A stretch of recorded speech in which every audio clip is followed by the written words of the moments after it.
Yes. Yes. Yeah. And I represent everybody in this district. Do you? Not just one. And I'm in this town tonight because I want to make it clear. Now, I'm going to listen to you. I'm going to ask you to listen to me tonight as well. I came to this town because I want to meet with my constituents and tell you the things that matter to me, the things I'm doing, and why I'm doing them.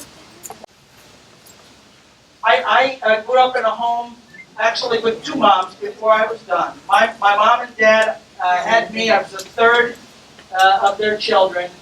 My mom got sick not long after I was born, and she died 4 years later of cancer. Some of you have heard this because I've talked about it before. She died without insurance. My father had no insurance. We don't want to And know. I watched healthcare. You can have your views, but I'm going to say one more thing before we start this dialogue. Some of you tonight have very strong opinions about what you think. There are a lot of people in this room. And I'm going to ask you, you can think what you like about me, but I'm going to ask you for each other's sake to have some respect for each other. Have some respect. Good evening. Yeah, I know what you're saying. C. Andre Daniels, Mayor of West Hampton Township.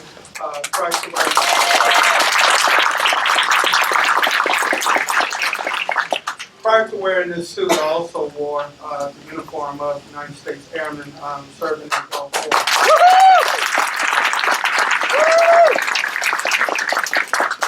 Incidents of my service, sir. I would have to go on 4.5 years of what I consider painful dialysis, not knowing where tomorrow. I suffer from end-stage renal disease as a result of focal segmental glomerulosclerosis. Wow. The military just told me that they don't know how it happened, but it happened. And it happened on our watch while you served this great nation of ours. My question simply is this. After 4.5 years of dialysis, I would be lucky enough to get a kidney transplant 15 years ago.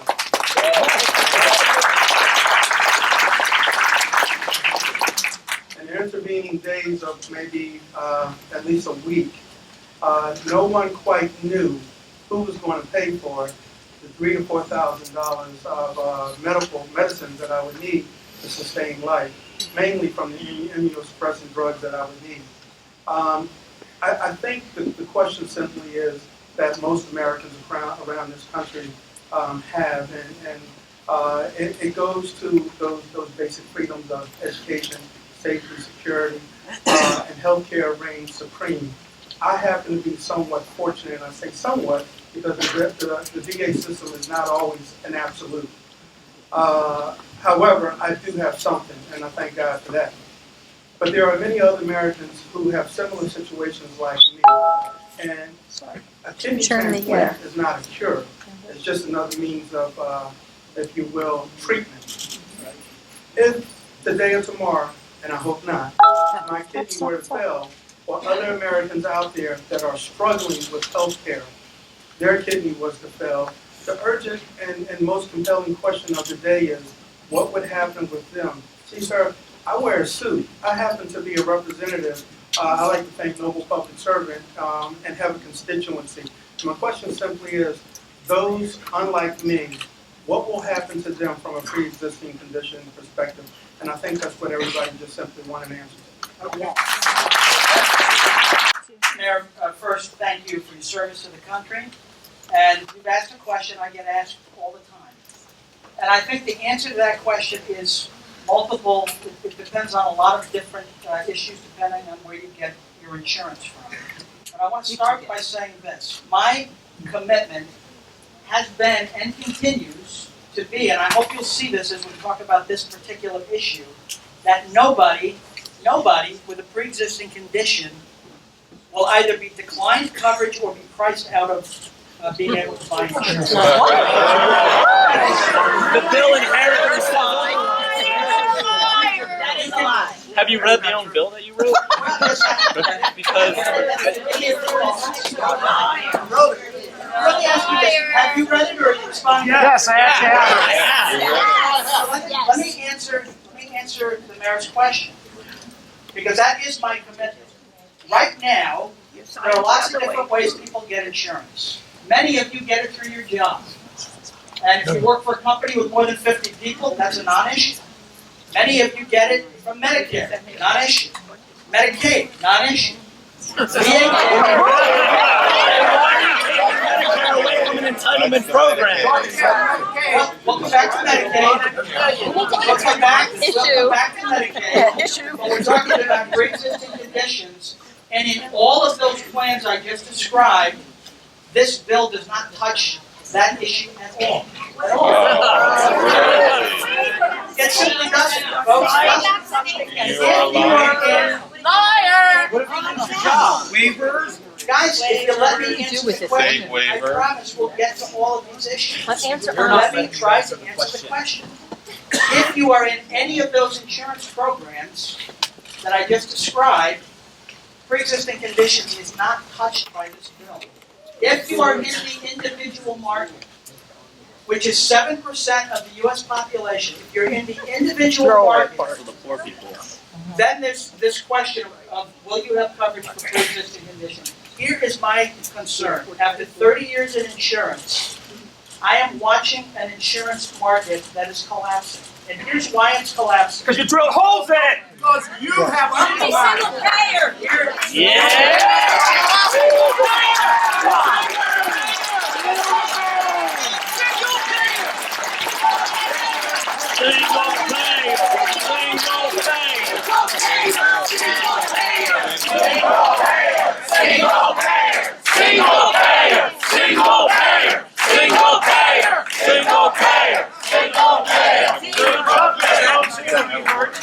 Come on, I came to hear this. We've heard Please go on. No, but you haven't heard. We've heard you. You haven't heard my answer at all, because the answer is a little bit more than that. You represent us. What about the uninsured? Let me answer the question. Us. You gave the question. If you're in the individual market, you have coverage today, and here's what's happening in that market. Premiums and deductibles have increased all over the country to the degree that many people are dropping out. Premiums naturally go up. The cost for premiums are going up for 20 years. Why is that? This is not right. This is not right. We don't respect you. Tell us the truth. Hey, why don't you shut the hell up and let the man talk? We gave him a chance to talk. He talked in Congress. One Now at a it's our time. turn to Raise talk. your hand, will you? You were busted, He was talking in mister. Congress. Why don't you shut up and raise your hand? Everybody be civilized. Cool out. He had to talk then. You have no idea how we live. Come on, everybody cool Folks, out. this debate is raging all over the country. And we can't talk to each other civilly about these issues. You can disagree with me all you want, just give me a few moments to try to answer the question. Heard it and tired. Pre-existing conditions, if you are in the individual market, that market is going through right now an adverse selection where healthy people are dropping out and sicker people are staying in. I want to save that market, but if you do nothing, if we do nothing, insurers will continue to drop out. It cannot survive. Now, I'll come back to single payer, because that's an alternative that some people want. I'll come back to that. I'm just telling you right now that the individual market, people who don't get their insurance from their job, or Medicare, or Medicaid, or VA, or TRICARE, military TRICARE, those people will not be able to find insurance policies if we don't do something. And that is what has prompted me to act. And what I have proposed in my amendment is that in that market, if states want to have some flexibility, try to bring rates down and get more people insured, that is where these waivers exist. That is the only place they exist. And they only exist for people that have not had continuous coverage in the individual market, who have a condition So like screw yours, that. Mayor. But that's a lot of people. So screw it. And it is a lot of people. And for those people, let me just finish. For those people this part of this 7% of the individual market who have a pre-existing condition, who have not had continuous coverage. Because if you stay insured, by law, no insurer can ever rate you different than anybody else because of that The condition. current law. Never lose your job. That's in the bill, that doesn't change in this bill. It does not change. Never lose your job.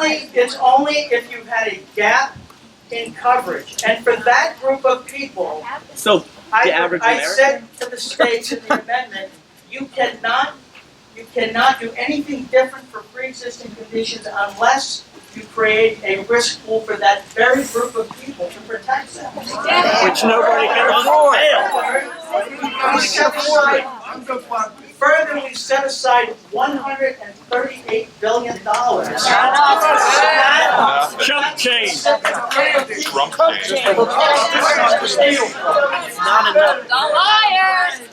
That's half your net I'm worth. sure we're gonna come back to healthcare, so I'm gonna go on to the. Matt, sir. Wait, where's your mic? Hi, I'm Kimberly Stewart. I'm actually from Willowboro, one of the few residents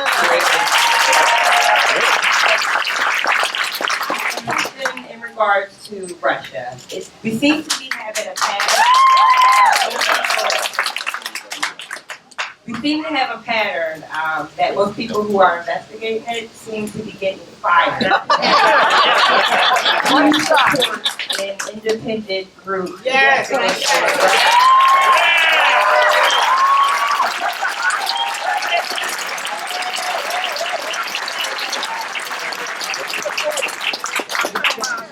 So Director Comey got fired less than a day ago, yesterday. And my view right now is the FBI has still got some work to do in their investigation, and both the Senate and the House Intelligence Committee are still investigating. Obstruction. I am not, this isn't the first FBI director that was fired. Bill Clinton. Only the fired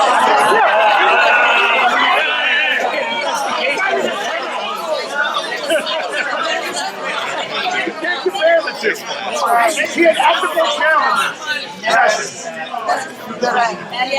Let's not talk about check. Would you like to hear the answer to the Not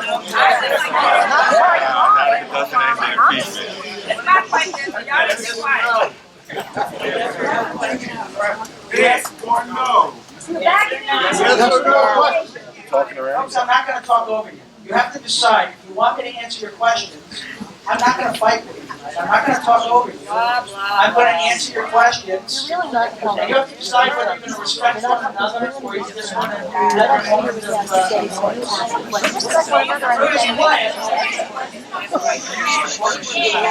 Yes or no? The answer is no, not yet. Not yet.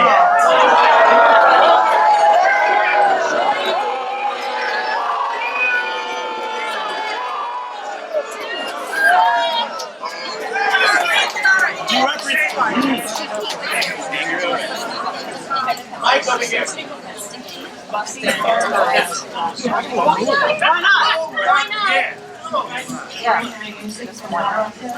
I was at the Ware Town meeting and you had the same answer then. I'm sorry, Marlton.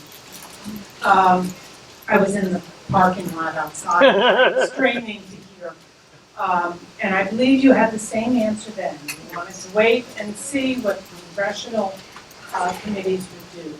Since then, we've seen Nunes have to recuse himself and that committee fall into disarray. We've seen the Senate committee with not one full-time staffer on it, and they're not getting their answers to their requests from the White House.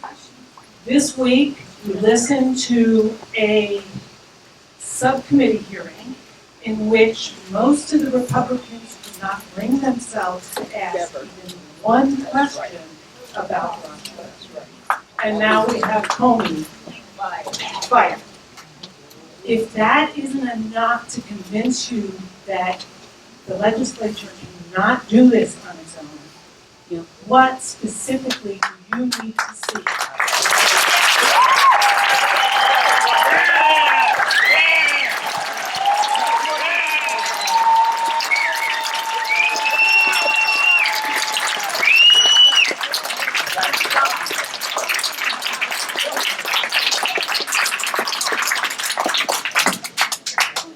You're right. The chairman of the House Intelligence Committee did recuse himself, but that investigation is now continuing in a bipartisan manner. I didn't know you were The Senate chair and the ranking member have both publicly declared that they're working closely together on their investigation. Publicly. So that's what I want to see. What do you want to see before I you want to see, decide? I want to see the results of their investigation.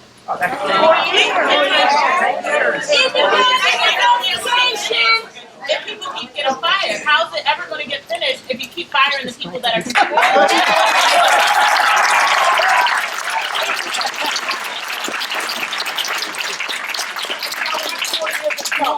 You asked, then I answered. So This man has a they're not question. questions. I have a. Yes. This man has a question. We don't have an answer. First, I'd just like to thank any veterans in the room for their service.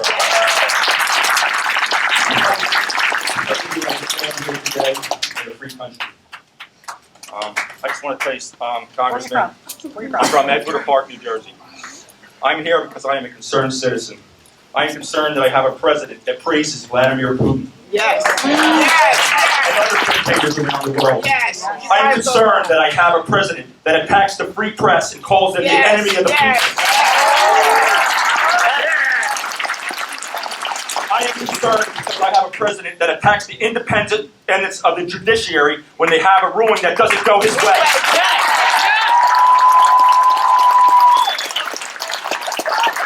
I am concerned that I have a president that says the rules of our government are archaic. I am also concerned I have a president who does not know American history. He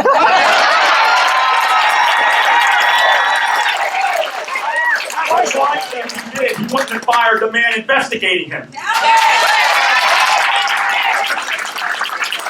I am also concerned there is something mentally wrong with Donald Trump.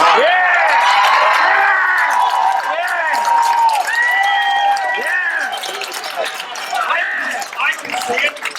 Can anyone else see it? Why don't you see it, Congressman? Donald Trump is not a Republican, Congressman. Donald Trump is an authoritarian. Donald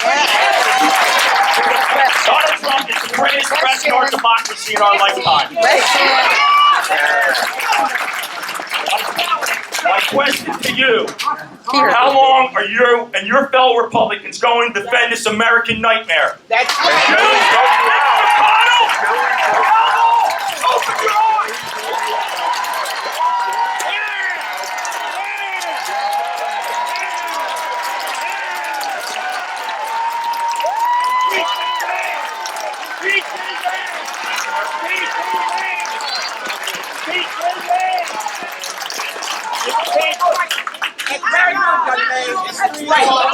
The whole world is watching, sir. The whole world. Are you hand answers for that?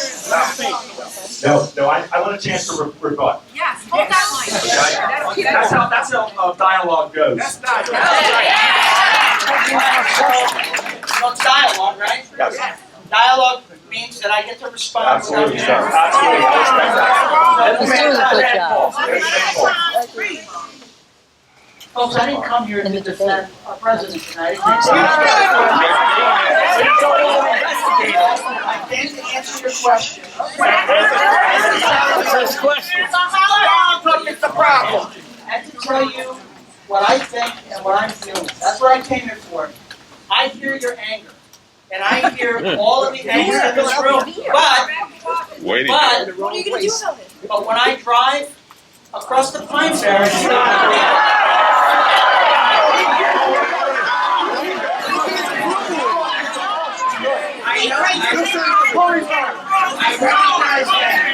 So you represent them and not us. He just said he represents them and not us. But do you accept that for every one of you, there's somebody else that totally disagrees? How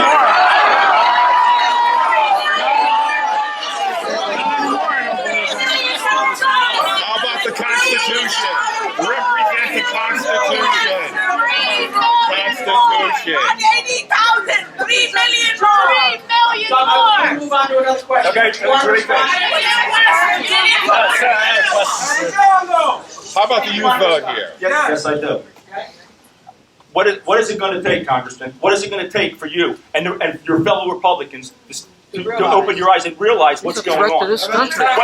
We need an independent prosecutor. We need a bipartisan select committee to investigate this. When are you going to open your eyes? We all see it. Protect the people. Why? You don't protect the Constitution. You don't see it? We're scared. When are you going to decide to be an American and not a politician?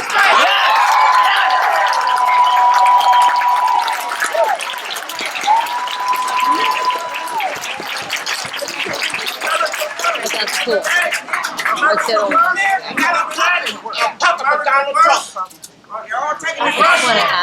Country over party. I hear you, but there are loads of other people who don't see it.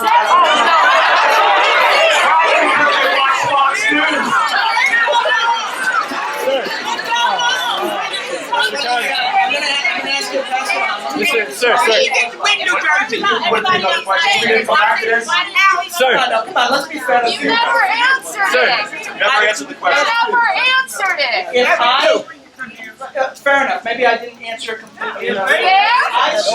I swore an oath to the Constitution. I see. And we're in a constitutional crisis now. That's right.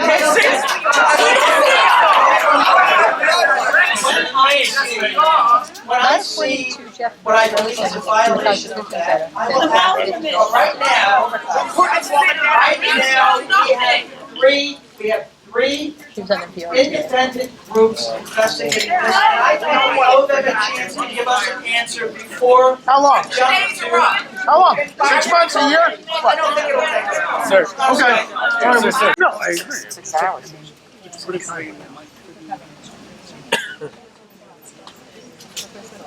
My name's Alan Rosenthal. Sorry, might not be on. Hello, can you hear me? Second. My name's Alan Rosenthal. First, I wanted to say that Where are you from? Columbus, New Jersey. I wanted to say, in spite of all the crazy that's going on in here, most of the people that you work with in Congress are not doing what you're doing tonight. So coming to an area like this,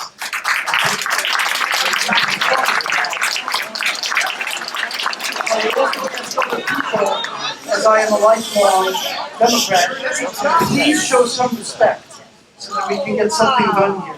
No, I have a lot of things that I'd like to ask.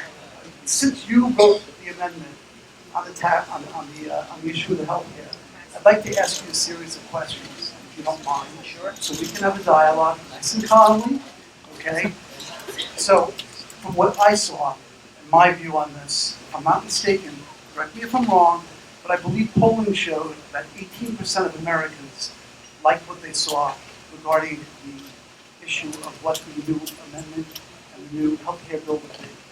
I don't understand what it is that the Republicans do not understand or don't get about the fact that perhaps you can do it better than what 82% of other Americans really think. I don't get it. You're with a severe minority on this issue. When I met you before, I said to you I had certain issues with this. That's question one. Question two, I don't understand why there's an amendment in there that allows people like yourself, a member of Congress, and I know you're addressing this issue, not to partake in what you're asking everybody else to partake.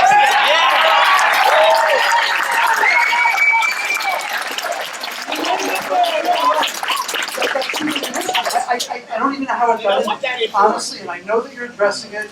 I've read certain things about it, but it's still there, and really, it's truly important. It should not be, obviously, it should not be in there. So, I'd like to start, if you could, just respond to those issues. You did write the amendment. The last thing I wanted to ask you, and then I'll sit down, if that's okay. This appeared to me, after it died the first time, that the GOP did anything they could to give the tyrant in the White House a win.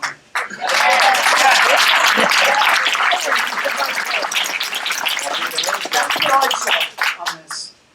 And the amount of whipping that went on to get the votes, I know you had a lot to do with it, and, and I know you're trying to do what you think is best, and I understand what it is to own a business, as I own one myself, as I mentioned before. Okay, I get it, okay? But all I saw was that there was a party in the whatever, the Rose Garden. And what that message sent to America was really bad. The optics were Trump and his monopoly pieces. And the beer. Okay? Now I have a wife that had breast cancer. She will always have a pre-existing condition. I don't want to have to choose what state I live in order to get health care.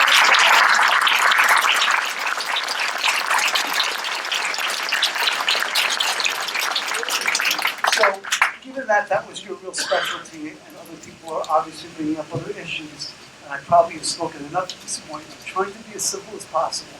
I hope other people will follow what I'm doing as well. I would hope that you could respond, and everybody give him a chance to talk, so we can hear what he has to say. Because he truly is really one of only very few people who have the guts to come out to a highly democratic area. Yeah. And again, I reiterate, I am a lifelong Democrat. So I appreciate what you've done and give us this forum for us to be able to talk to each other.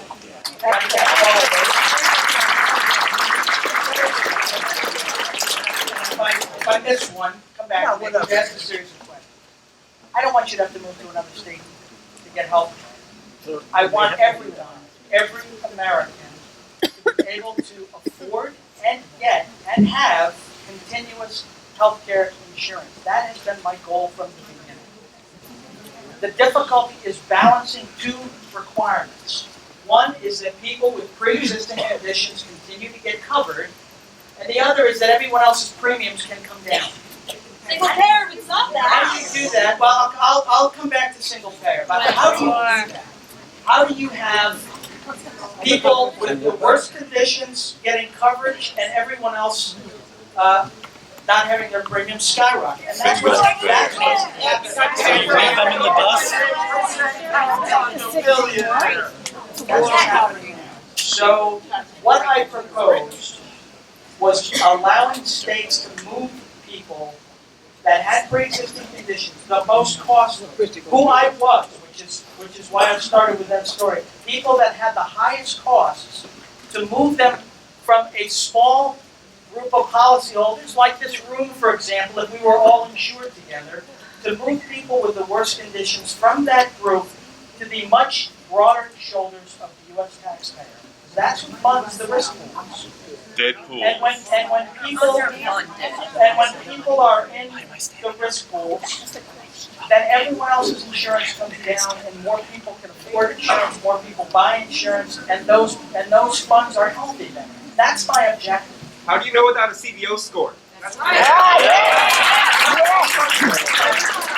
I lived and died with it. With regard to members of Congress and our staff, I don't think anybody should have special rules. I don't believe that. You do. Why is that amendment in the bill? What the Senate said, we've already done it.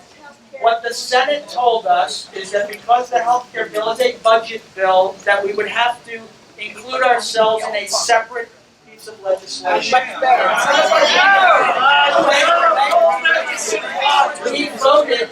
We voted for that separate bill before we voted on the health care bill. And that bill, and it was voted on 100%, every member of Congress voted for it.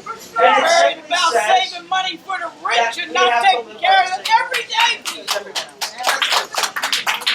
So that is my goal. Now, a number of you have said single payer, so let me address that. And remember, we're talking about the small segment, 7%, the individual market. That's what we're talking about. You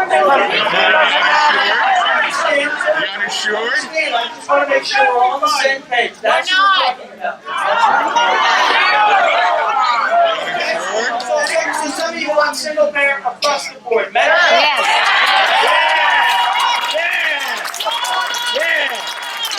This is Human rights issues, sir. Really gonna suck for the insurance companies. Like Australians out there, how about that? That's fair, yeah. Do you agree? Let me ask you, I'm not gonna call on you anymore because you're standing and waving. I'm gonna finish my answer and then I'll look around and decide who's next. So, please, just sit and let me finish. I understand where single payer Medicare for all sounds nice, sounds simple. That's like healthcare. Trump said it was better. In a single payer system, in a single Your payer president said it was system, better. where there's no competition, there's no employers trying to get the best people by offering the best health care. There's no competition among No insurance companies making profits. There's no profits to be made. Healthcare should never be profits. Sir, the youth have some questions for you. Sir. Doesn't matter, you're not letting him answer. Let at least finish. Medicare for all means that there's only one party left who gets to decide what doctors get paid, what hospitals get paid, how long you get to recover from knee surgery, what kind of coverage you get. That's a lie. One party left. That's a lie. That is bureaucrats in the federal government. That's a lie. Nobody else left. Nobody else left. That's a lie. And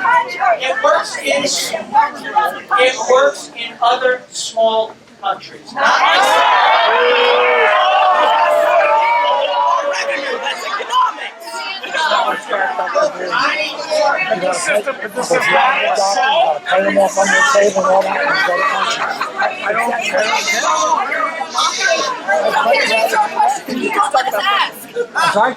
Let the man ask a question. Oh, first, let the man answer.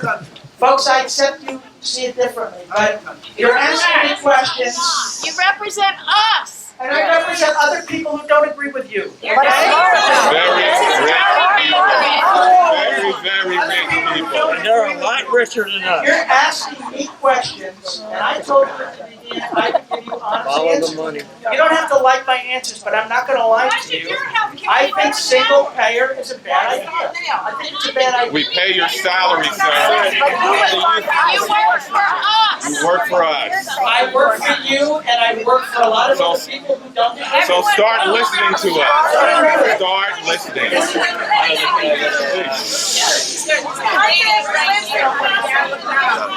Thank you, man. So, What is your name? my name is Joseph Zekulik. I'm from Jobestown, New Jersey. So, you, based on how, Jobestown, New Jersey, Columbus. So, based on how you've talked about your mother, your daughter, your wife, you consider yourself a proponent of women's rights, correct? So now, my question, how did it pass your conscience to allow rape to be considered a pre-existing condition, forcing women to choose between justice and silence to protect their affordable health care? How did that pass your conscience as a proponent of women's rights? Do you understand that you are contributing to the oppression of women in this country? Yes, do it!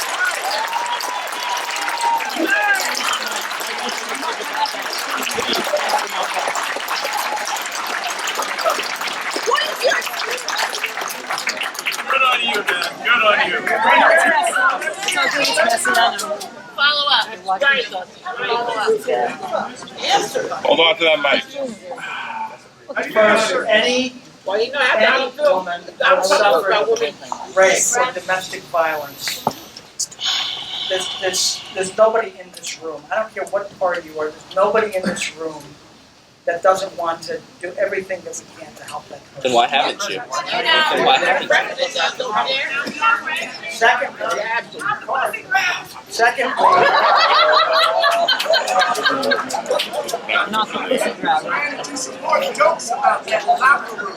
you don't have to listen to me.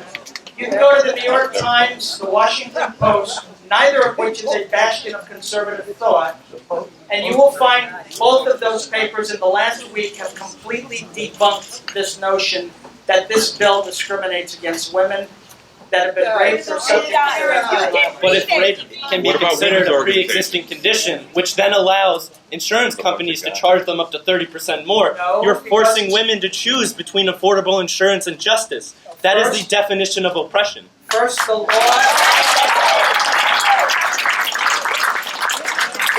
elsewhere, the healthcare law elsewhere specifically deals with domestic violence and rape issues, number one. Number two, the amendment I offered specifically says that there can be no gender discrimination. And thirdly, if you'll just go look at the two papers I just mentioned, they both complete. This is the hysteria. This is the hysteria that makes me. Oh, that's not a gender word, it's It says there can't be hysteria. discrimination, but That then has nothing to there do with is. gender. What worth is that amendment? But there can't be. Kidding me? There can't be. There is no discrimination based Rape on doesn't gender. discriminate. Hysteria. There is no, well, that's true too, but gender in both directions. This is not oppression when we're. There is no discrimination for somebody that's been subject to that. There can be no increasing in premium. Is it true that rape can be considered a pre-existing condition? Is that true? Yes. Yes or no? Yes or no? Yes or no? You cannot be charged more because of that. Yes or no? Can rape, my question is, can rape, I would like answer to this one question. Can rape, yes or no, be considered a pre-existing condition? You cannot be That's not the answer.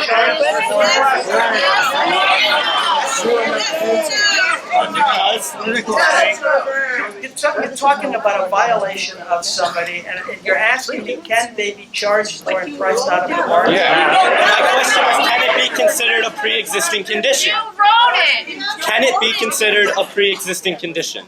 I mean, Yes or no? No, you cannot. My question is, can it be considered a pre-existing condition? That's the entirety of my question. Oh my God. I'm gonna go on. You got your answer.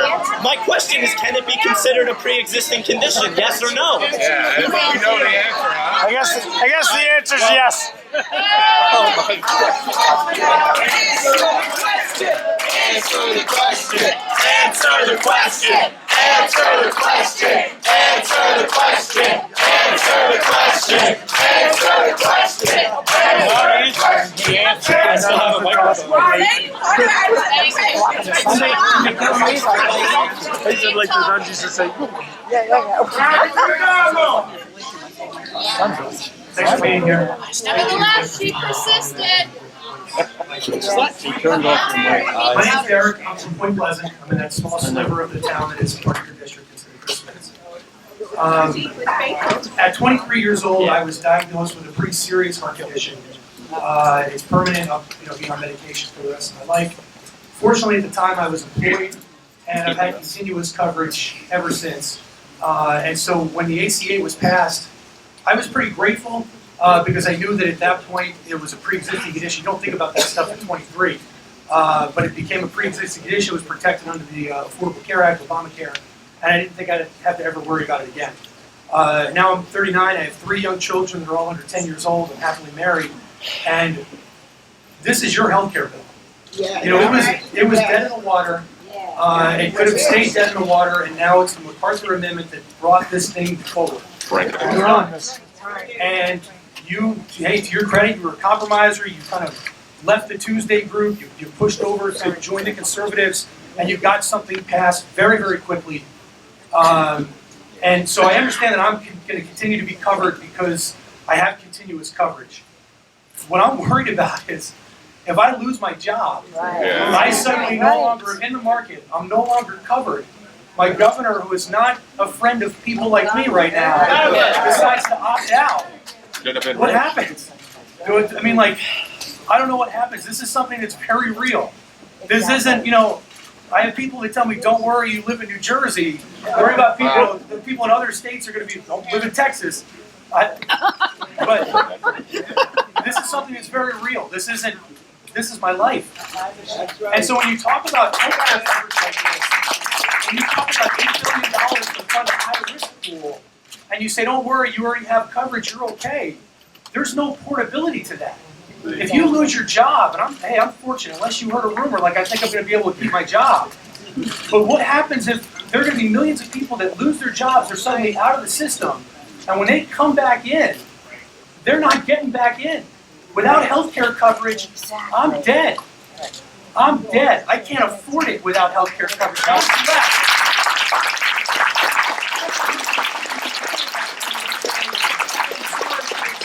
That has a heart condition, we're either going to go bankrupt, hopefully we qualify for Medicare, which is about to get totally revoked as those Medicaid expansion cuts begin to get phased out. What happens to people?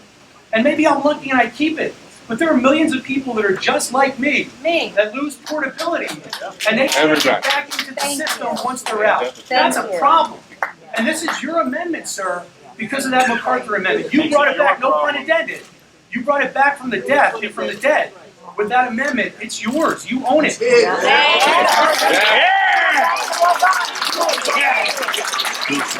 up if you have a pre-existing condition.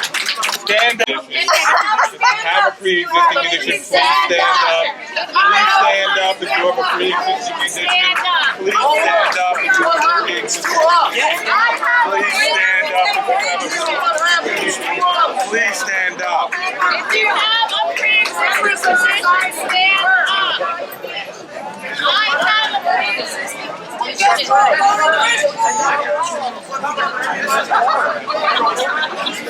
I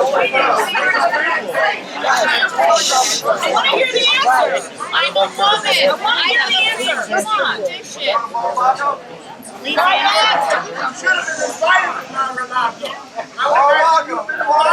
Stop. Let him answer my question. Let the man talk.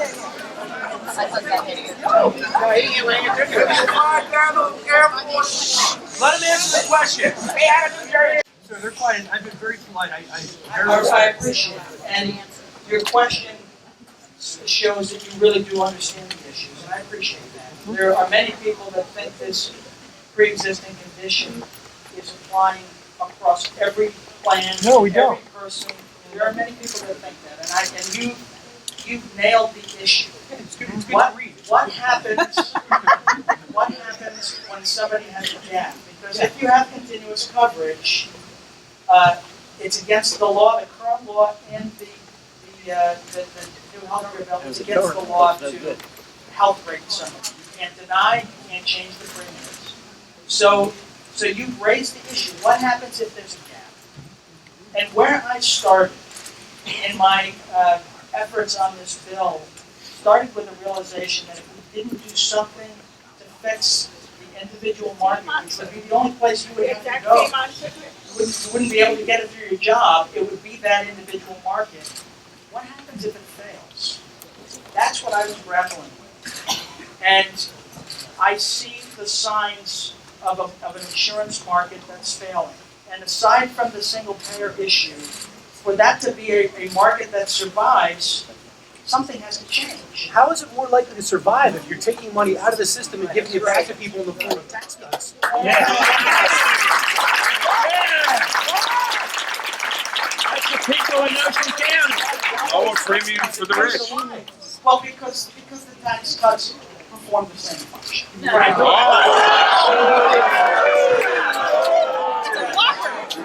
Perform the same function. Some of us don't have enough income to take tax cuts. Some of us don't have enough income for that. Let me explain the tax credits that you're talking about. No. She's asking what happens, how do the tax credits? No, cuts. Money from the system. You're taking money out of the system. You're talking about the $800 billion. $880 billion. But what's the issue with regard to your continuous coverage? Into the rich. One of the things that we did at the end was add the $8 billion you mentioned. That was specifically for this kind of situation. Most people would say that $8 billion for that purpose it's small, is a joke. but the entire Education Stability Fund was $138 million, much bigger than that. And remember, you're still talking about this specific narrow group of people in the individual market. Yeah, the number right now, but as people lose their jobs and come off, right? That was the point of Obamacare, was to create more portability in the system, But for all so of that the, those rules were in place that they can move and still keep that same. it was the intent, but for all of the intent of the Affordable Care Act, it is failing. So then why not fix it?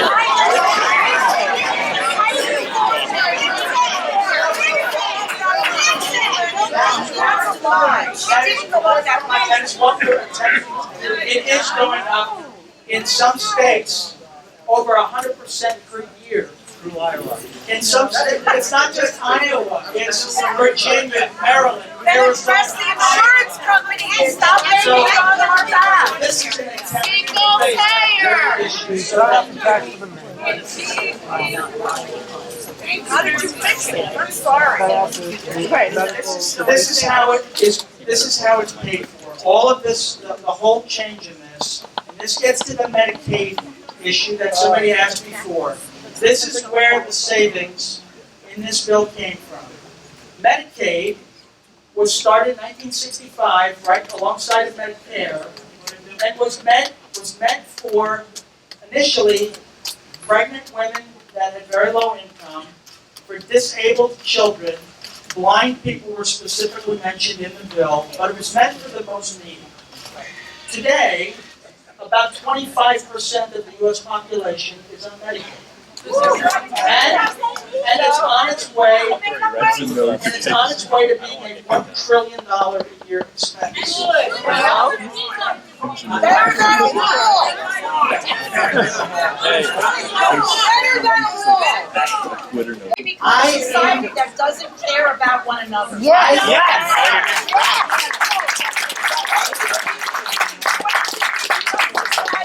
That stops caring about taking care of people. But it's only a narrow sliver, don't worry I about have family in Canada. They get coverage under the government. They are taken care of, and nobody has any complaints. And they live in all different areas, urban and rural. It is a lie, but that system doesn't work. This is all about insurance companies making money at our expense. I get it. Yeah.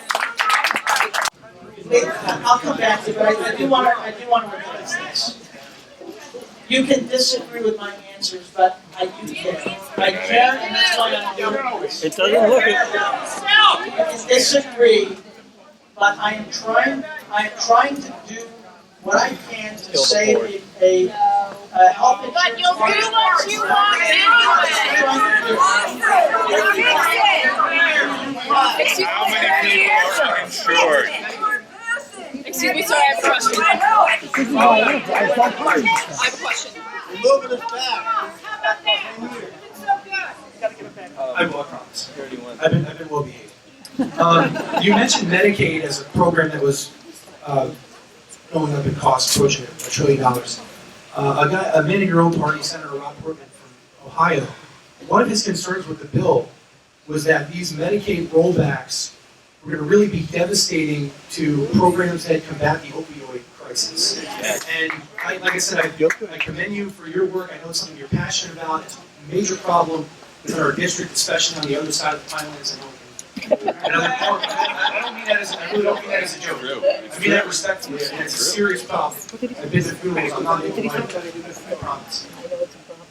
But if Medicaid rollbacks are going to hurt something that you're so passionate about, how do you reconcile this program and cutting Medicaid when people in your own party argue that that will dramatically hurt the war on this really terrible crisis that is affecting so many Americans right now?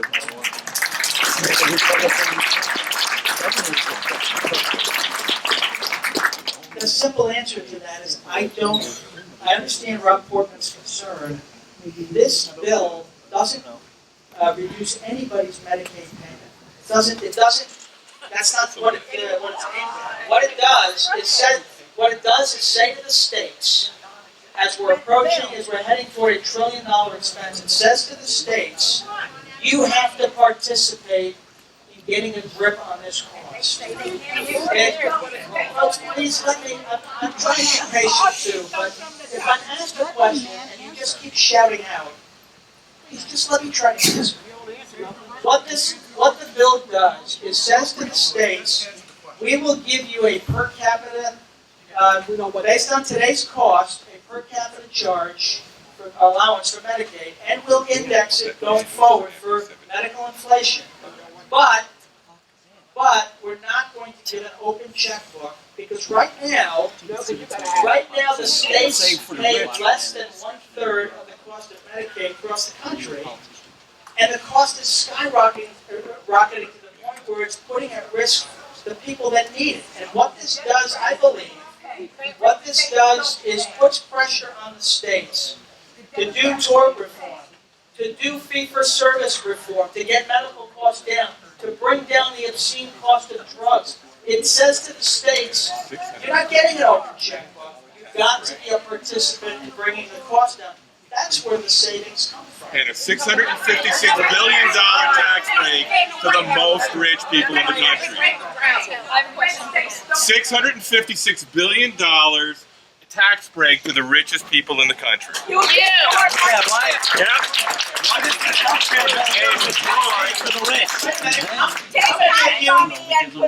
How many of you, just if you raise your hands, how many of you pay health insurance premiums today? We all do. Okay, the largest tax cut you just mentioned eliminates the 3% tax on your health insurance plans. Yours. Oh. How many of you? How much is that? Here's your crumbs. Just to get by show of hands, how many of you have any investments in the stock market? You own any kind of stock, any 401k, anything. The second largest. It's all in a 401k, so it doesn't matter. On those earnings, this is how tax That's capital gains. 401k doesn't matter for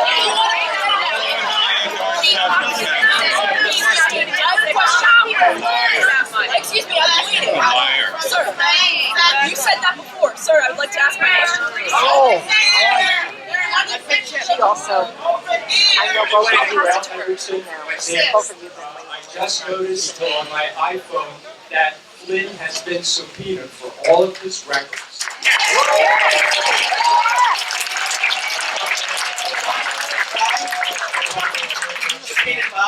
By Congress.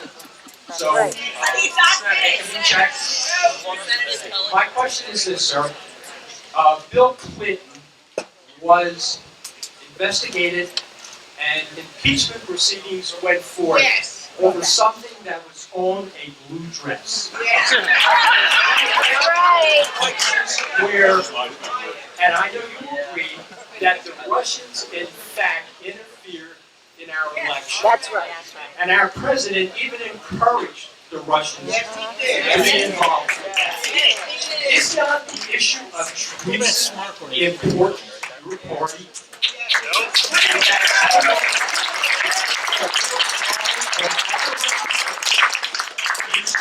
To stand up for us and want an independent investigation into this very It's time to put country over party.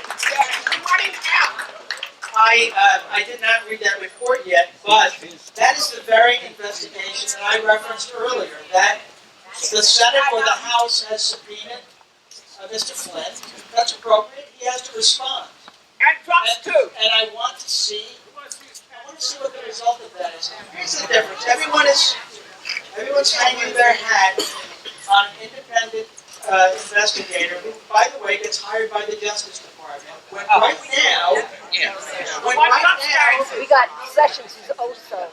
right now, your elected officials in the House and the Senate and in the FBI are investigating. Don't you want to see what they say? No, we don't.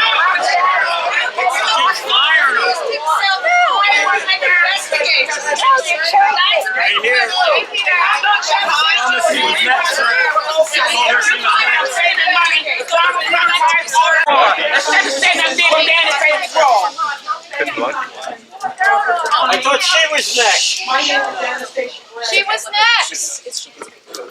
She was told she was next. Can I No, no, speak? no, no. Yes, I do live in this community. We weren't. Speak. Okay, so what I wanted to say is I'm from West Hampton. I have two parts. The first part is that I'm a nurse. You're a nurse? Take care of those people.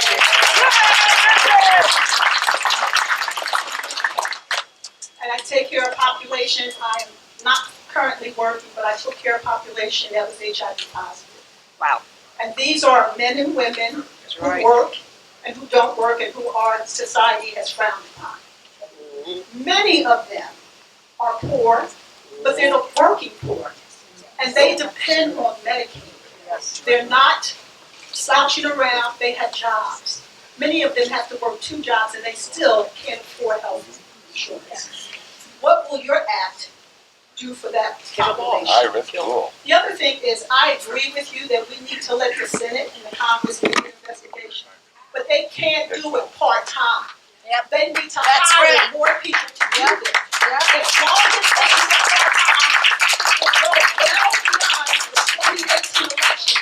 And I'm afraid that's what the Republicans want. Thank you.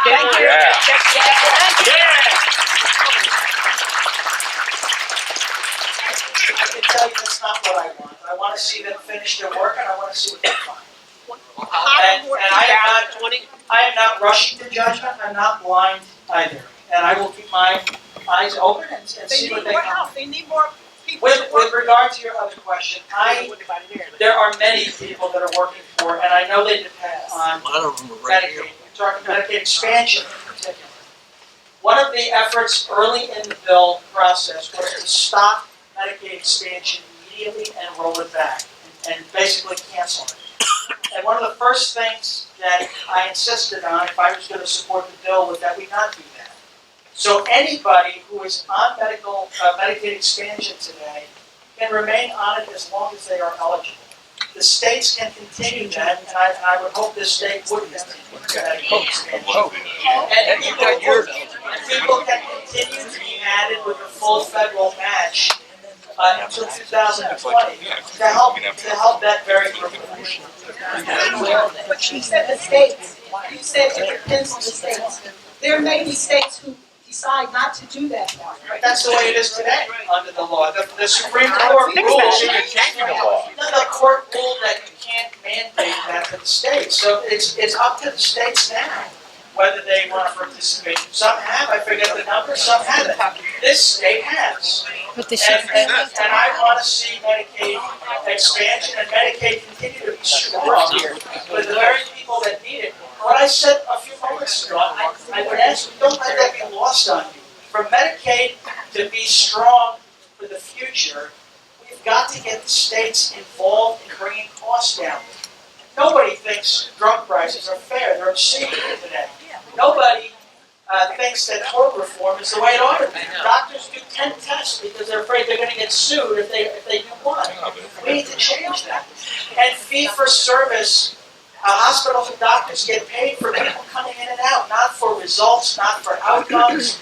Those things are, states are the only ones who can change that. And what the Medicaid changes do is it puts some pressure on them. It says, we'll continue to give you the money that you're getting today for the Medicaid population. We'll even index it for inflation, but we're not going to give you a blank checkbook when you're only paying a third of the cost. That's what we're trying to fix. Unfortunately, in any other group, so who do you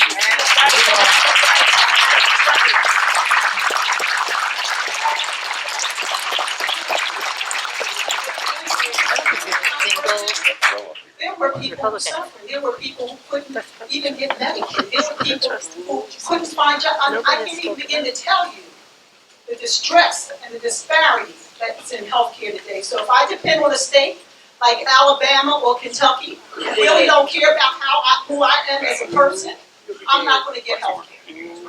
Excuse me. Over here. I'll go over here. I'm going to be civil in your question.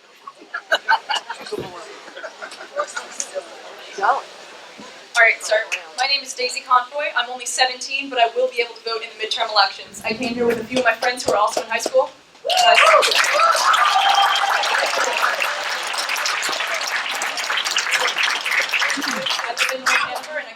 Wellington County Regional High School. First of all, I'd like to say thank you. Not to you, but to everyone who's asked questions and come to voice their concerns. Now, my friends and I came here because we feel the need, and not because we're having fun. We're not children, we are seriously concerned with ourselves and everyone else around us.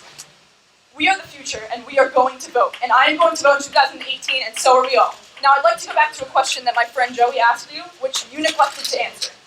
Is rape considered a pre-existing condition under your law?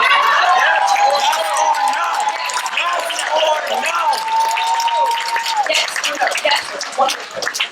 One word. Folks, you get to ask the question.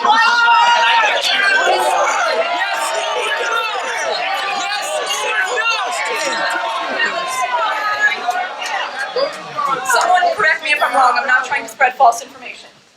I believe the statistic is 1 in 5 women will be the victim of a completed or attempted rape before their freshman year in college. I can't even fathom that. And the fact that that may be considered a pre-existing condition, and you call that not discriminating against women? What do you say about that? That's right. How can you say that and still not answer to me whether rape is a pre-existing condition or not? Silence? No, just answer it. Answer truthfully.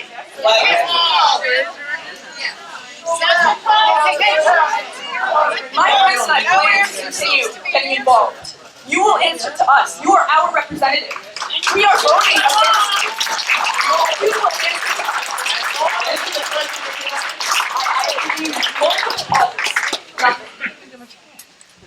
It's possible that there is somebody who's been subject to rape in this room. It's possible. I will not reduce that to calling it a pre-existing condition. But your bill that rape is not a pre-existing condition. What I've said before, if you listen to what I said, is you cannot be denied or charged more because of having been raped. Right, that's not my question. But that is the question. No, I'm not going to reduce this violent act. You are reducing the experience of sexual abuse victims by not answering questions about their livelihood and how it will affect them. I'm trying to answer how it will affect them. But somebody asks a question about a pre-existing condition. You asked about a heart condition. It was me. No, I asked about a pre-existing condition. It was rape. But you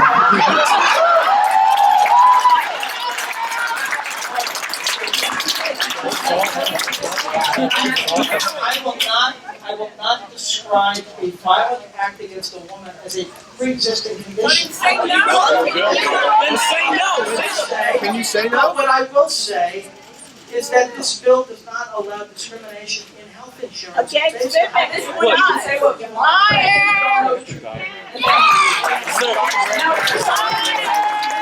Are you kind of silencing women by not allowing them to, speak out against the rape for fear of not getting insurance? Would you like to continue silencing women? Yes or no? Stacey, yes or no? Come on. C-A-I-S-Y, not Stacey. Stacey, I have been the father of 2 daughters. I'm completely civil, sir. Stacey, you made your point.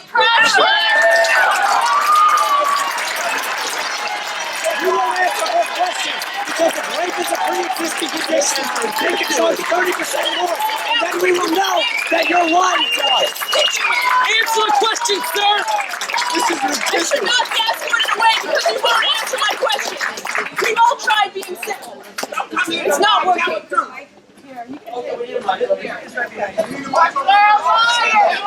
This is ridiculous. This is shameful. Shame! Speak up. My name is Danielle Colbert, and I'm from Lumberton, New Jersey, originally from Warner Brothers. There you go! So, I understand you have a personal situation with your family. These children are mine. They're my legacy, my generation, this new generation coming up. And what my concern is that when they get older, they have pre-existing conditions already. My son, at 3 months of age, had an NG2 because he was very deprived. My younger son, who is 3 years old now, he had speech delay, almost on the cusp of having autism. And because I had to fight hard with the access to health care, thank God my children are healthy and can speak. My concern is my children have to do that when they are 17, 18, 20, 30, 40, 50, and they are denied health care because our state of New Jersey is losing jobs at an alarming rate.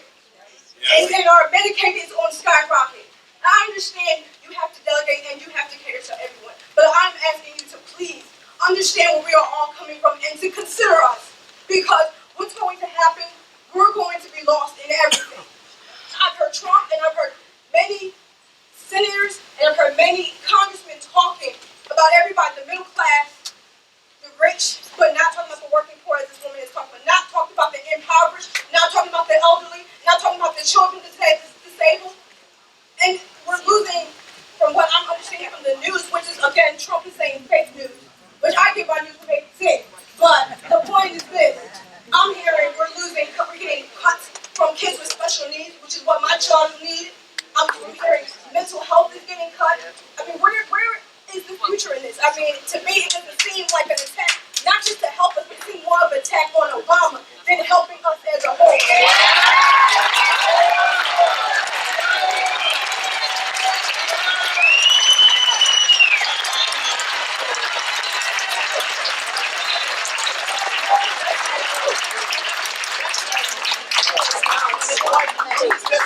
My next pacemaker. Keep reading. There's the card. Where's the next one coming from? You're right. This is the future. This is the future. I know what you're hearing, because I see it on TV too. I see the ad saying 129 million people with pre-existing conditions in coverage. I'm just saying that's not what this bill does. It does not, folks. It doesn't. It doesn't do that. And I would just ask you, instead of just believing the worst news you can possibly hear, the Affordable Care Act didn't affect most people, actually. Most people get their insurance elsewhere. But the people that raise their premium. Doesn't raise their premium. What the answer though? You in insurance business? The Affordable Care Act was trying to do two things. It was trying to get more people insured, and there was some success with that. There was.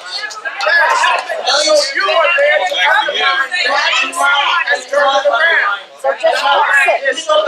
me go back to you. You asked me a question. The Affordable Care Act gave more people insurance. Millions more people. There are 23 million who don't have insurance today because they can't afford it. Why is that? Because at the same time that the Affordable Care Act gave more people insurance, millions of others had their rates go so high they can't afford it. Folks, look, I'm not here. It's only a sliver of the market, Tom. But the insurance company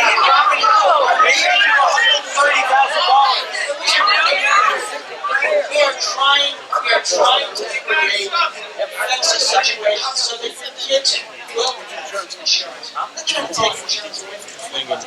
We're trying to make sure that every person can have it. This only, as I see it, I know you disagree, as I see it, the only way to make insurance available and affordable for most people is to help those with the costliest situations get coverage on the much broader shoulders of the taxpayer. That's what the risk pools are for. And yet, you say single payer, and yet when I'm saying, why don't we cover the people with the most costly situations, why don't we pay that with the taxpayer? But you're objecting to that. Well, because you're cutting the taxes of the workers to do Come over on this side of the We already all just take a walk our seats and stay for the night. My name is Michael McGuire. I'm coming from the other side of my barrel, just like the individual. My story doesn't end as well. I may get a little emotional. I'm going to try not to. It's all right. My wife of 22 years died from glioblastoma multiforme, which is brain cancer, after a 19-month battle. I basically compare that to cancer, ALS, and Parkinson's disease all rolled into one horrible, hellish ball. It literally takes your mind, your body. She lost the ability to walk, to move her hands, to swallow, to breathe, to live. And that was about 2 months ago. I am absolutely lucky and blessed because I have great insurance. I sell insurance. I've been an insurance broker for 20 years. I know exactly what a risk pool is. I know exactly what modified community rating is. I know exactly what an individual mandate can do when it's put in and done properly. Okay? The Affordable Care Act has plenty of flaws. The problem is that this law has a lot more flaws. Okay? I know exactly what this does. Okay? I'm lucky because I have good insurance. My bills, like you and your families, was well over $1 million. My wife had 2 surgeries at the University of Pennsylvania. Thank God we could get there. If I was on Medicaid, I don't know that I'd be there. So, this weekend, I'm going to be taking my kids on a vacation for Mother's Day to take them away from feeling the pain of their mother not being here and having all of their friends and all their family have their mother there. If I didn't have that, if I was like some other people potentially in this room, I'd be selling my home and living God knows where. So the question is, with this law, you're allowing people to fall through the cracks. I get it's at 7%. 7% of 330 million people is a lot of people. Yes. A lot of people. I'm only one person. And I didn't fall through the crack because I worked my tail off, and I have a great job, and I barely got by during that time frame. So, what do you have to say to all the other people that are not as lucky and as blessed as I have been over the last 2 years?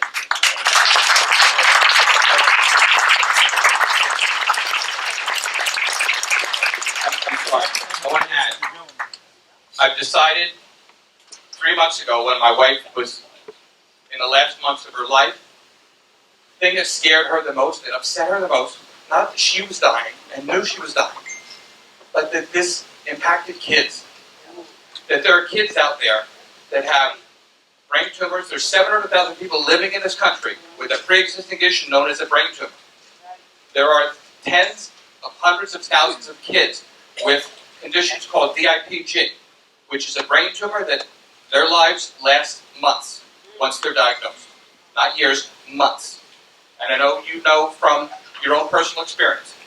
So what I did, once my wife got to the point where I knew she wasn't going to survive, and we did everything from chemo to Avastin to radiation to multiple surgeries. We tried to get into immunotherapy trials, everything we could do. We would take her anywhere we could. And thankfully we had the resources to do that. Still didn't help. So what we've decided to do is I started a foundation in our honor that's going to support kids and families that are dealing with brain tumors. I would like to in that regard. Thank you. Does your bill pass the Jimmy Kimmel test? First, thank you for sharing that. And I can't imagine what you and your kids are going through. It's, You can, because you went through well, it. I can, but You went through worse. It's worse to me. It's worse to lose a child. At least I don't have an experience of that, but I can only imagine. That's why I can't grasp where you're coming from. Right. Yeah. Right. You can imagine it. Why are you ignoring it? and that gets to be the question, why? And it's a fair question. Because I believe what I'm doing, as somebody like you has spent my life in insurance, I believe unless we fix this, people will fall through the cracks. They will fall through the cracks. And what? Fix it. Like fixing the mandate, making the mandate stronger. Fix it. I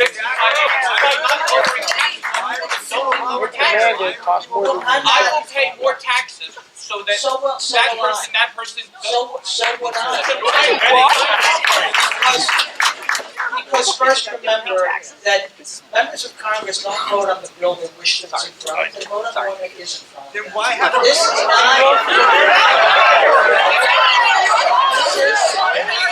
They don't vote on the bill they wish they had, so they vote on the bill that's in front of them. He put the bill in front of them. This is not a perfect law, but I will correct one thing. I don't think this lets people fall through the cracks. I think this is protecting people from the current crack. The current crack is a system that is running out of money.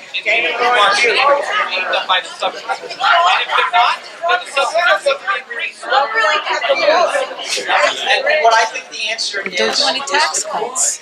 People like your situation, like my situation, move them to taxpayer-funded pools, which are much broader. And I can prove that there's a lot of people that couldn't afford to go into a high-risk pool and pay more money out of their pocket. They're not more money. The federal, let me talk for a moment about the federal high-risk pool that we created in this bill, because I think they're misunderstood as well. I've worked on many high-risk pools over the years in many states. I've seen good ones and bad ones. The main pool, people would buy insurance. You buy insurance, and when you bought insurance, if you had a pre-existing condition, you didn't even know that you were put into the risk pool. Your premiums were no different than anyone else with your general categories. You know, your age, your geographic location. You were moved to the risk pool without you knowing it. Your doctors didn't know it. Your hospital didn't know it. Most of the people at the insurance company didn't know it. You got an insurance card just like everyone else, except that your health bills are paid out of the risk pool. And what that does is, and that's what we funded in this bill, and that allows everyone else's premiums to be normalized. That's what pools, though, that's the what we're Affordable doing. Care Act were inefficient. They were too small. They're going to be too small here too. What happens when the risk pools are way too small? But the risk pools in the Affordable Care Act are getting smaller every day. That's the problem. It's not just funding. It's that young people are not buying insurance because it's too expensive. That's what I'm trying to Make fix. the penalty more. I had a propaganda campaign for 5 years against the Care Act. That's one of the reasons why Healthcare, as it was stated in the room, it was a bunch of white men who did this. No women were involved. Looking at the vote, there was no Democratic participation in that 217 to 213. With that being said, how do you explain it? It looks like you were just trying to rush the bill through to get a victory. Without really taking into consideration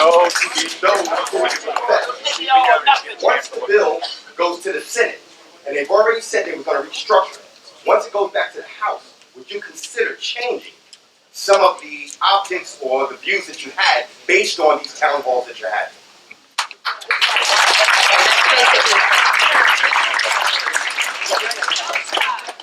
First, with regard to the process, I agree with you. That's not ideal. That's why I voted no. Yeah, I wish I had my blue coat. Go get my coat. Process started. I thought it was being rushed, and I didn't like that it seemed to be disintermediating, not allowing Democrats to participate. Which, by the way, is exactly how the Affordable Care Act got passed. So then they-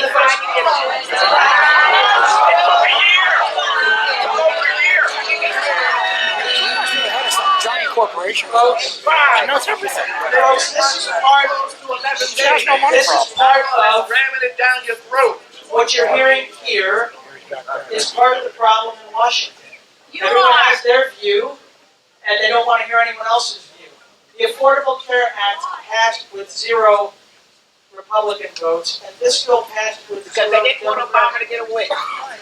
That unfortunately is the way that it happened. You are the problem. If you look at how members actually vote, not just on one issue, but on all. They didn't even read your bill. It's legislative malpractice. They didn't even read. Can he answer the question? Question, and I think Let him you ought to answer. have the respect of having this question answered.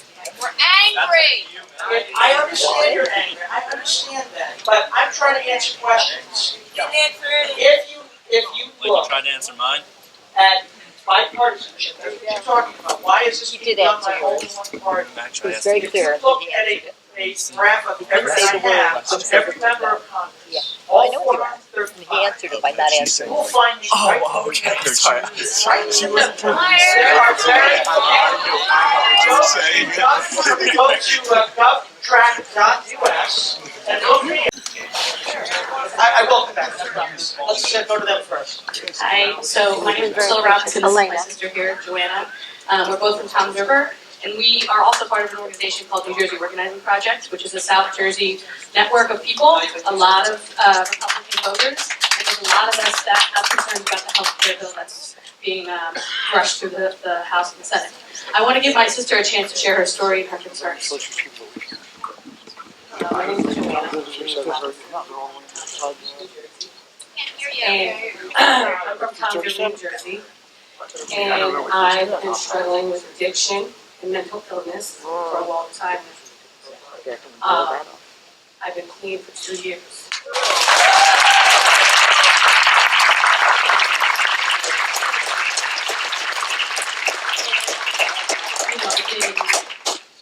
And rehabilitation centers.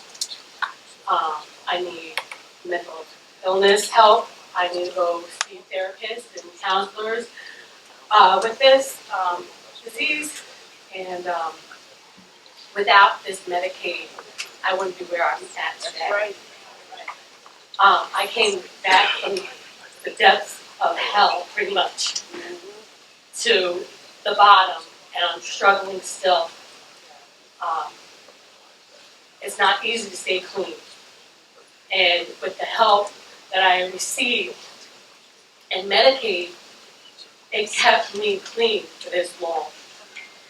And I feel for the women and other men that are struggling with this addiction. What's going to happen to us if you cut this bill? What's going to happen with our recovery? Because NA is just not enough. We need we need people in the medical field to help us with this. And without it, we're going to all just like either it's jail, institution, or death.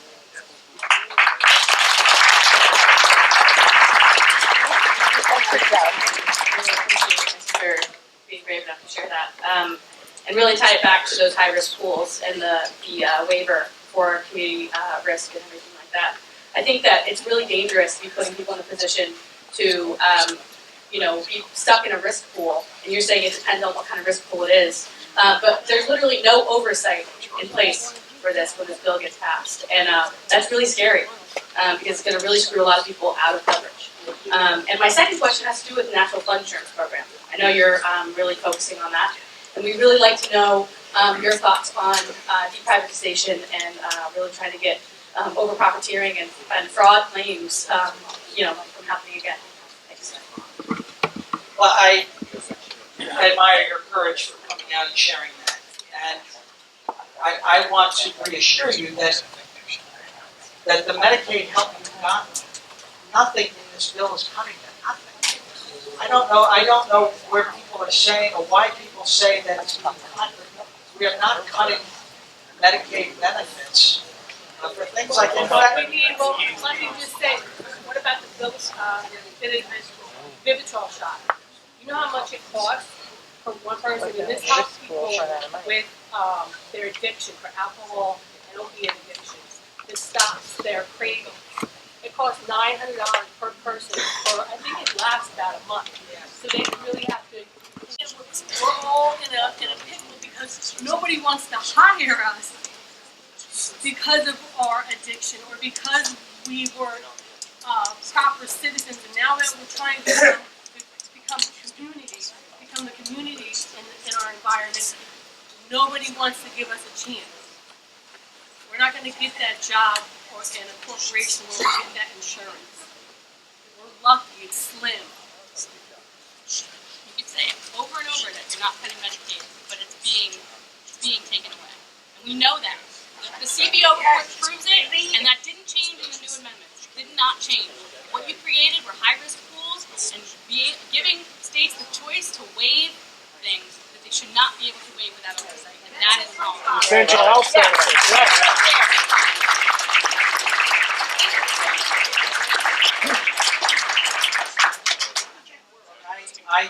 I hear the fear, I know it's real, and as I said, I think it's tremendous courage for you to come out and share that. I am trying to save the system so it continues to help you. That's all I can tell you. I'm trying to make sure that Medicaid is strong enough to continue. Why should we trust you? That's what we're trying to do is fix this system. I don't want to get lost in other issues. Right now, I want to say to you that it's quite the opposite. We are trying to invest more in trying to help communities deal with this, trying to help people deal with this. That is what we're focused on. And I understand the fear. Part of it has been whipped up by there's a lot of fear mongering going on. Not Trump.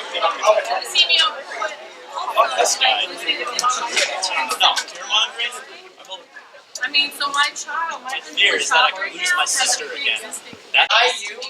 Well, let me finish. It doesn't allow anyone to deny you a renewal. And the whole reason for the risk pool is to make sure that there's a safety.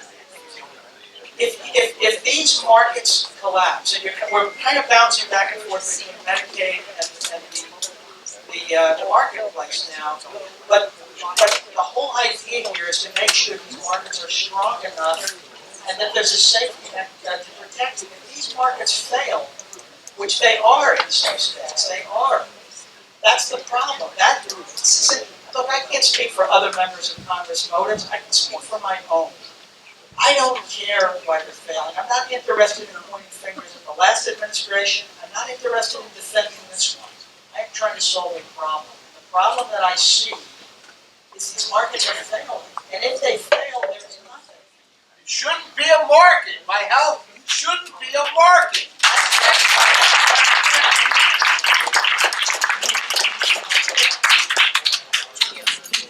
Good evening, Darvis Holly, Deputy Mayor here in Willingboro, New Jersey.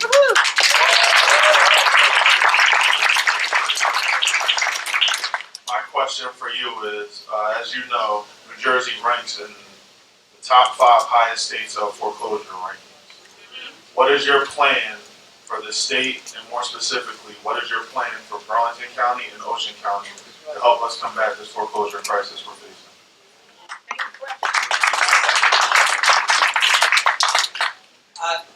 Thank you for a different subject. Right, New Jersey is the worst state in the union, and this congressional district that I represent actually is among the worst areas in the country. And so there's a couple of things. I'm on the Financial Services Committee, and I'm on the Housing and Insurance Subcommittee. And we are talking through issues of how do we help community banks? How do we help, because they're going out of business one day right now. They've been for some years now. And people aren't able to get loans. We're trying to make sure there are consumer protections in place so that you can go to a local bank, get a loan on a home, and be treated fairly and have standards that are kept. I have started to talk to the realtors about things we might do with people that are currently in foreclosure. But sometimes they go on for years. I don't know if you're familiar with short sales issues, but they go on a long time. And people are trying to sell their home for maybe less than the mortgage. They need the bank's approval to do it. And I understand I'm not trying to force banks to sell properties when they have loans, but I have started talking to realtors about what can we do federally to shorten the time frame, to give people some basic rights so they can get answers, straight answers about whether they're going to be able to sell their home and get out from under a mortgage. So it is an area that's on my radar. That reminds me about housing. I was also asked about flood. I didn't remember to answer that. But this is another area where people are losing their homes in this congressional district still because of Sandy-related issues. That caused a lot of foreclosures. We've got thousands of people still out of their homes. Why? Out of their homes because of Sandy. And so I have worked very hard on bringing accountability to FEMA. The flood reauthorization bill, I wrote part of it, and I think we'll introduce it this week. And part of that deals with accountability, and making sure FEMA can never do again what they did to this area of South Jersey after school. Go to the back. Oh, all right. Well, I'll let you go first. Thank you so very much. Sarah Holly, Willingboro. I'm a sitting school board member, so my question is about education. And that question is, what programs do you support that for public education? And what are your feelings for funding programs that will deter youth violence? And then my third question has to do with the removal of funding for historical black colleges and universities from the Department of Education. And just recently, I read that your president is trying to defund the historical black colleges and universities